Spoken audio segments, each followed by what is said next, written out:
Tabii İran bütün o otoriter, işte tekçi, bu ister milliyetçi ister dinci karakterde olsun, tekçi, totalite, otoriter, diktatöryel, faşist rejimlerin halklara yönelik, halk özgürlük, işte kimlik, talepleri olan bütün toplum kesimlerine dönük toplumu tek tipleştirme, bastırma, işte kendine göre bir şekil verme, mevcut düzenini, mevcut rejimini sürdürmek konusunda uyguladığı tarihsel klasik işte devlet politikalarından bağımsız değil. Tabii İran bunun en katı, bunun en işte yoğunlaşmış halini yaşandığı bir ülke rejimi tarafından. Rejim içeride özellikle Kürtler, kadınlar, işte Beluçlar, diğer toplumsal kesimler, demokrasi, halk özgürlük, adalet talep eden öğrenciler, esnaflar, işte yani bir avuç azınlık dışında devlet gücünü, imkanlarını elinde tutan, zor gücünü, işte yargı gücünü elinde tutan bir azınlık grup dışında aslında toplumun bütün kesimleri yıllardır bu rejimin faşist, diktatöryel yaklaşımlarına, baskılarına karşı direniş halinde. Bu direniş bu yöntemlerle bastırılmaya, işte ezmeye, korkutulmaya, halkların geri çekilmeye zorlanmasına çalışılan bir rejim. Yıllardır yapılan uygulamalar tabii son dönemde, son yıllarda özellikle işte Mart ayı başında, Şubat'ın sonunda başlayan Amerika, İsrail, İran savaşı süreci ve sonrasında 8 Nisan'da geçici bir anlaşma imzalandı, ateşkes anlaşması ve hali hazır işte süren diplomatik görüşmeler var. Bunun kalıcı bir anlaşmaya dönüştürülmesi, aralarında ateşkesin uzatılmasına dönük. Bu süreçte hızlandı. Tabii burada rejimin giderek zayıflaması, daralması, güçsüzleşmesi kendi ayakta tutmak için yani bu tür yöntemlere daha fazla başvurmuş. Tarihte de örnekleri var. Yani bir rejim, işte benzer yapıdaki, karakterdeki rejimler zayıfladıkları, güçten düştükleri, daraldıkları, içeride dışarıda baskı yoğunlaştığı dönemlerde kendilerini kurtarmak, ömürlerini uzatmak, ayakta kalmak için artık her şeyi göze alırlar. İşte bu tür şeylere daha fazla yoğunluk verirler. Bir diğer yönü tabii işte 8 Nisan'dan bu yana, yani ateşkesten bu yana bunun artırılması aslında tabii bunu fırsat olarak kullanıyor. Yani İran'ın işte İsrail, Amerika ve işte diğer uluslararası ilgili hegemon güçlerle arasındaki çelişki ve çatışmaları belli ölçülerde artık kendisini olduğu gibi götüremeyeceğini bu savaş sonrasında fark ettikten sonra belli bir uzlaşmaya gitme arayışı var. Tabii tam bir anlaşmanın sağlanamadığı ya da sağlanmışsa da halen kamuoyuna açıklanan boyutu yok ama belli ki bazı konularda anlaşılmış. Ve bu anlaşmaya dayanarak bu şeylere yoğunluk verdi. İdamlara, baskılara, infazlara, işte saldırılara başta Kürtler olmak üzere. Bu şunu gösteriyor. Rejimin zayıflığı, işte bu uluslararası hegemon güçlerle uzlaşması, bir de esas kendisi için esas tehdidin, tehlikenin nereden geleceğini bildiği için işte en aktif, dinamik güç Kürtler. İran'da değişim, dönüşüm gücü olma bakımından, demokratik, özgürlükçü güç olma bakımından işte yine kadınlar. Bunların hedef alınması kendisi açısından orta ve uzun vadede en büyük tehdit olarak gördüğü içindir. Bu uzlaşma, ateşkes dönemini fırsat olarak görüyor. Cesaretlendiriyor zaten onun için. Evet İsmet, bunun yanı sıra şimdi ABD, İsrail ilk İran'a saldırdığı zaman işte rejim değişikliği şeyleri vardı, cümleleri kullanılıyordu. İşte rejim değiştirmeye çalışıyoruz şeklinde. Yani halkın da bu anlamda talepleri bu rejimin değişmesiydi. Toplumsal alanda eylemler de gerçekleşmişti ancak daha sonra anlaşıldı ki esasen ABD ve İsrail'in esas şeyi işte nükleer, İran'ın sahip olduğu nükleer potansiyel ve yanı sıra enerji hattının güvenliği, kendi denetimlerinde olması olduğu anlaşıldı ve burada da işte siyasi anlamda rejim değişikliğini öngörmedikleri açığa çıkınca İran'ın bu idam politikalarına hız verdiği de görüldü. Sadece Ocak ayında değil, öncesinde de benzer bir politika uyguladığı da görüldü. Ben şunu sormak isterim. Buna karşı işte mesela uluslararası insan hakları örgütlerinin çağrıları var. Yani harekete geçilmesi, İran'a bu yönde baskı uygulanması konusunda, ama toplumsal mücadele daha çok sonuç alıcı ya da daha güçlü bir mücadele tarzı olmayacak mı? Şimdi Ne tabii gerekiyor daha doğrusu tabii öyle İran'ın gerekiyor böyle da. bu Yani politikalarını durdurmak için. evet, yani senin hatırladığın yönüyle şimdi zaten Amerika Başkanı Trump açık açık hepimizin Evet. gözü önünde dedi ki İran'da demokrasi, özgürlükler, insanların durumu işte Evet. ben ilgilendirmiyor dedi. Yani benim sorunum değil. Yani ki gerçeklik öyleydi, açık söyledi. Bunu açıktan herkes dünyanın gözü önünde, hepimizin gözünde söyledi. Gerçeklik de bu. Evet. Gerçeklik de bu. Aslında yani bu idamlar, İran'ın idamları yaptıkları bir biçimde onlara da hizmet ediyor. Şöyle iki yönü var. Bir, işte Amerika'nın başını çektiği hegemon sistemin kendine işte Orta Doğu'yu, dünyayı kendine göre yeniden biçimlendirmeye, dizayn etmeye çalışan sistemi açısından İran'ın bu yaptıkları ona da hizmet ediyor, onun çıkarlarına da hizmet ediyor. Şöyle iki tarafı var. Birincisi yani İran'ın hedef aldığı halk dinamikleri, kadınlar, işte demokrasi, özgürlük işte isteyen güçler, yani demokrasi güçleri, dinamikleri, Kürtler, Beluçlar, işte ona halk kesimleri Amerika'nın da çıkarına olmayan, yani kendi açısından düşman gördüğü, karşıt gördüğü, yani kendi dünyada kurmak istediği bölgede İran'da öngördüğü, kafasında tasarladığı sistem önünde işte ekonomik çıkarlar, ticari çıkarlar, enerji hatları vesaire falan. Yani onların önünde o da bir engel. Yani kendisi değil de İran'a yaptırıyor bunu. Kendisi önündeki orta uzun vadede engel olarak halk demokrasi güçlerinin, Kürtlerin, işte kadınların ezilmesi, bastırılması, parçalanması, geri çekilmesi, taleplerinin işte minimalize edilmesi, işte bu güçlerin de işine geliyor. Bunu Evet. İran onlar adına yapmış oluyor. Diğer yönü de İran'a dönük politikalarını işte hayata geçirmek için İran rejimine isteklerini, taleplerini kabul ettirmek için, pazarlık konusunda ellerinin güçlenmesi için İran'ın bu yaptıkları onlara koz veriyor. Yani bir baskı unsuru, işte uluslararası kamuoyunu, işte İran'a karşı yaptıklarını, müdahalelerini, savaşlarını ya da projelerini uluslararası alanda kendilerince daha meşru işte meşrulaştırıyor. Bir yönüyle ekmeklerine iki yönle yağ sürmüş oluyor İran bu haliyle. Yani İran içeride Kürtlere, kadınlara, Beluçlara, işte diğer toplumsal muhalif kesimlere ne kadar baskı uygularsa, idam sayısını artırırsa, işte saldırırsa daha fazla bu işte kendisiyle çatışmalı olan, onu belli konularda çıkarlar etrafı uzlaşmaya dayatan Amerika ve diğer uluslararası hegemon güçler açısından da onların elini güçlendiriyor. Onlar seviliyor. Mesela bu hafta içerisinde basına yansıyan bir haber vardı. Bu eski İran Cumhurbaşkanı Mahmut Ahmadinejad'ın işte özellikle İsrail'e dönük sert ifadeleriyle, hani zamanda biliyoruz ki halen öyle.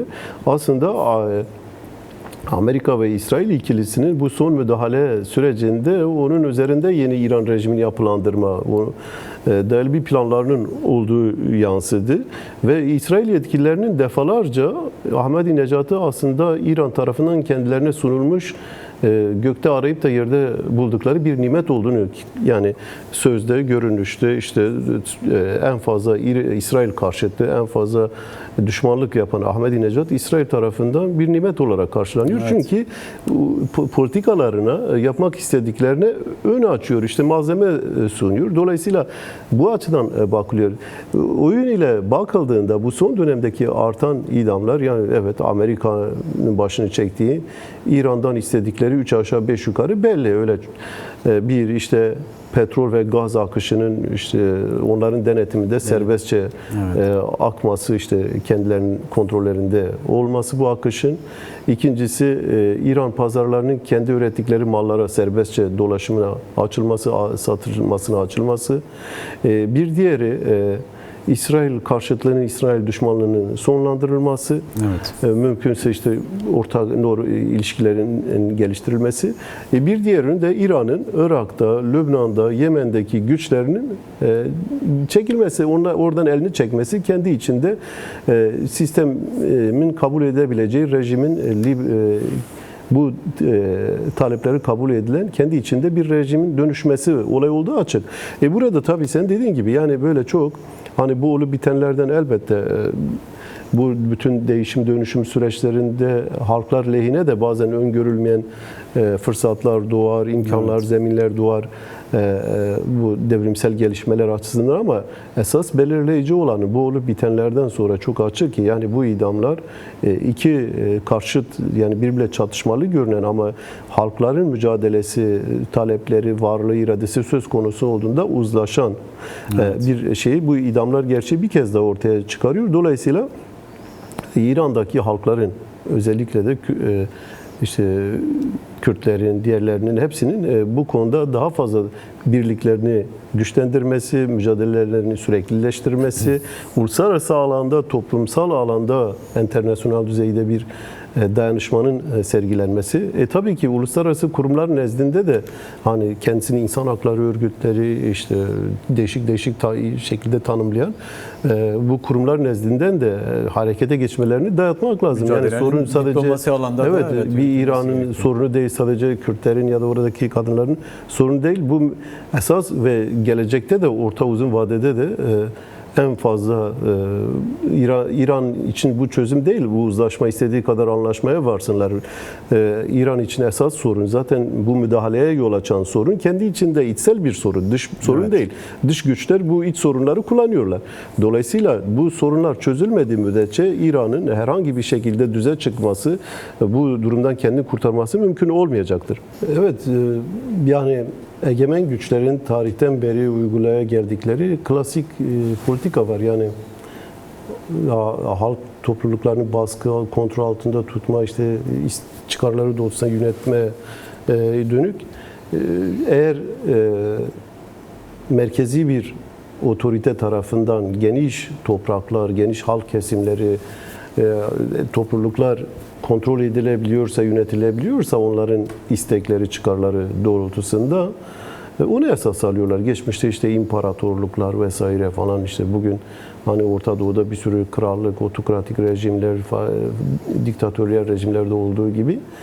Eğer bu mümkün değilse, sorunlar varsa, hani buraya karşı eğer rahatsızlıklar, tepkiler, hareketlilik varsa bu defa da parça parça yönetme, parçalara ayırarak yönetme tarzı.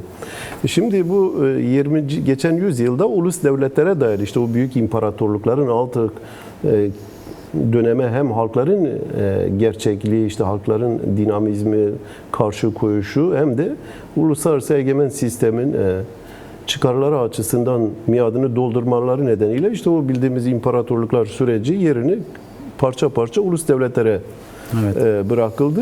Şimdi Amerika'nın başını çektiği işte yeni hegemon sistem bu ulus devlet sınırlarını özellikle Orta Doğu'da parçalayarak, kaldırarak, gevşeterek işte halkların örgütlü güçlerini, dinamik güçlerini yok ederek işte bunu yapmaya çalıştı 100 yıl boyunca. Yok edemediklerini de kabul etmek zorunda kaldıklarını da en minimum düzeyde işte kabul ederek, sistem içinde varlığını teyit ederek yol almaya çalışıyor. Burada tabii ki şu anda uygulamak istenen o. Yani bir 20. yüzyılda Sykes-Picot süreciyle, daha sonra Lozan'la işte bu merkezde Kürdistan yer alıyor. Kürdistan'ın parçalanması, küçük Orta Doğu'da ulus devletçiklerin oluşturulması, yapay ulus devletler kurgulanmış.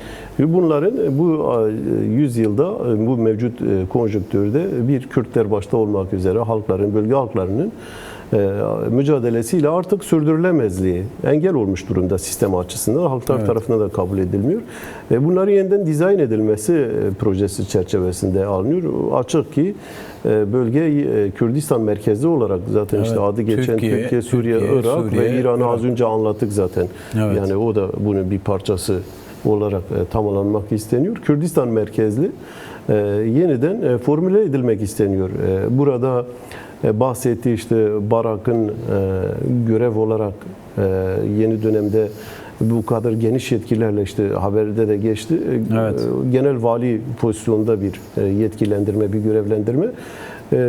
Bunun organizasyonunu yapacak. Yani zaten bunu Rojava'da gördük işte Suriye'de. Evet, nasıl bir bu rol Şara'nın oynadı? işte HTŞ'nin nasıl başa getirildiğini, yıllar önce nasıl planlandığını, işte Irak'ta mevcut Kürtlere dönük, işte Haçlı Şabi, Peşmergelere dönük yaklaşımlar, işte Türkiye'de kendi olup bitenler, İran'da zaten sert bir savaş dönemi halen sürüyor. Nereye gideceği, nasıl sonuçlanacağı tam netleşmemiş.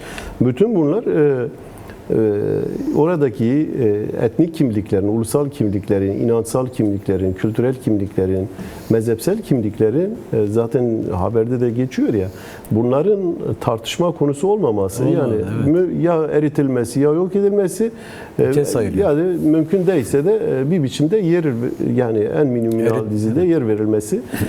Şöyle bir şey isteniyor yani. Hani bazen teknolojik iletişim, bilişim alanında söyleniyor. Dünya bir köye dönüştürüldü, işte sınırlar, şunlar bunlar anlamsızlaştı. Çok hızlı şekilde her yere gidilip çıkılıyor. Bunların derdi tabii ki malların, enerji kaynaklarının engelsiz sınırlara, bürokrasiye, şuna buna takılmadan, çatışmalara takılmadan en hızlı şekilde, en rahat şekilde para kazanmak, en az maliyetle. Bu akışı en hızlı, en yaygın şekilde yapmak, bunun önündeki engellerin kaldırılması. Bu devletlerin ya ortadan kaldırılması, ya parçalanması ya da işte sistem içine alınması, işte halk örgütleri ise bunun bastırılması, ezilmesi değilse bir biçimde sistem içerisinde kabul edilebilir kendileri açısından düzeylerde yer verilmesi gibi.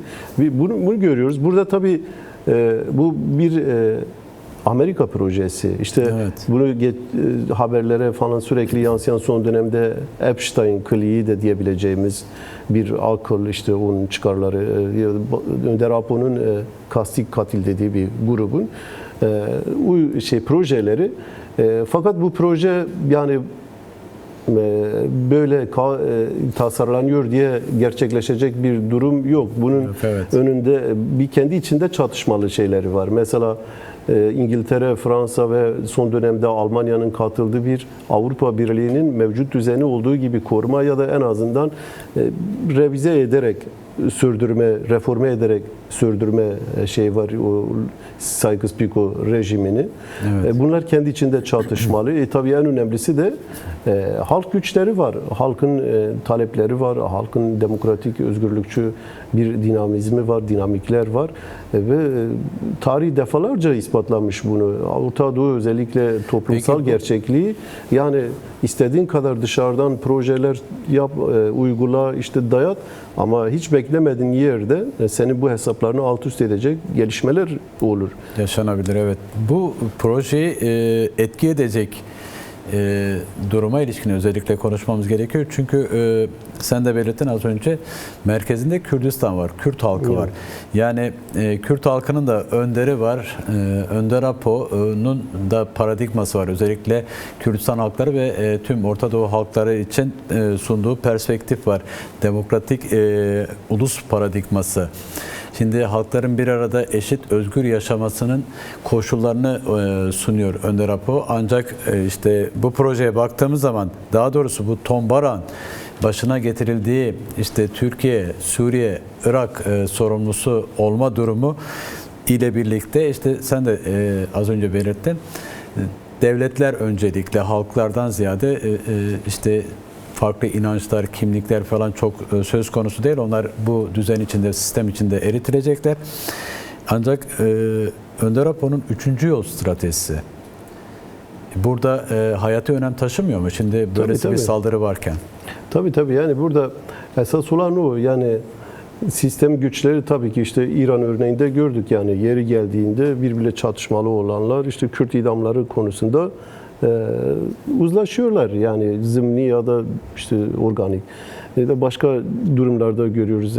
Esas olan ister statikocu devletler, yerel güçler olsun kendisinde ısrar eden, isterse onların uluslararası alandaki destekçileri olsun, isterse kendi çıkarları etrafında işte Amerika'nın şu anda yapmaya çalıştığı gibi İsrail'le beraber yeniden düzenlenme olsun, ama sonuçta bunların ortaklaştığı son günün sonunda halk dinamikleri, özellikle Kürt Özgürlük Hareketi, Önder Apo'nun işte paradigmasıyla Orta Doğu Demokratik Halklar Konfederalizmi, zaten bu Barak'la yapılmak istenen, gündemleştirilen Önder Apo'nun Orta Doğu Demokratik Konfederalizmini, evet, yani Orta Doğu'da böyle Önder Apo'da paradigmasında böyle bir şey öngörüyor. İşte sınırların kalktığı, bütün farklılıkların kendisi olarak hiçbir şart ve sınır olmadan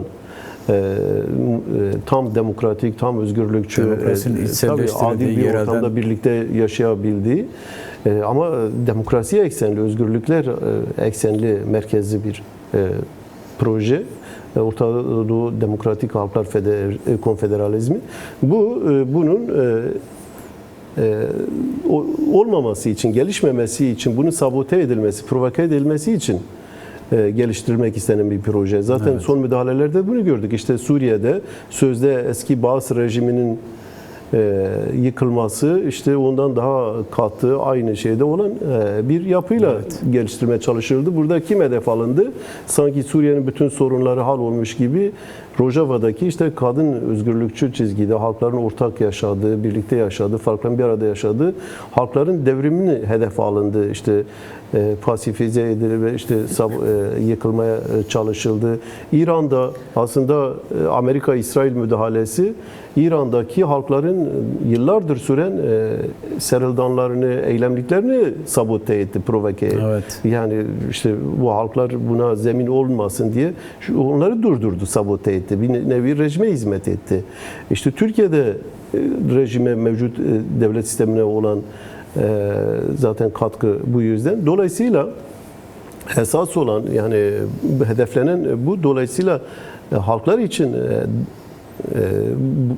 en iyi çözüm işte geçmişte yapılanların revize edilmesi, yeniden dizayn edilmesi, şu bu biçim verilmesi pansumandan öteye geçmiyor. Yani belli bir süreyle, zaten belli bir süre için kalıcı çözüm olacak bir durum değil. Halklar olduğu müddetçe halk özgürlük talepleri olacaktır. Hele bu Orta Doğu'nun merkezinde yer alan Kürt sorunu, Kürtlerin işte Önder Apo'nun dediği çerçevede özgürlükçü, demokratik bir temelde, barışçıl bir temelde çözülmese, istenilen proje dayatılsın ki Kürtler 100 yılın başında yok sayıldı, inkar imha sistemine tabi tutuldu. Bunun olması için de hem uluslararası düzeyde hem de bölge düzeyde yapılmadık şey bırakılmadı, ama sonuç ortada. Yani dolayısıyla bu gerçekliğin görülerek buna göre yaklaşılması lazım. Bu projeye boşa çıkarılması Kürtlerin yapacakları, bölge halklarıyla ortak yaptıkları, yapacaklarına bağlı tabii ki.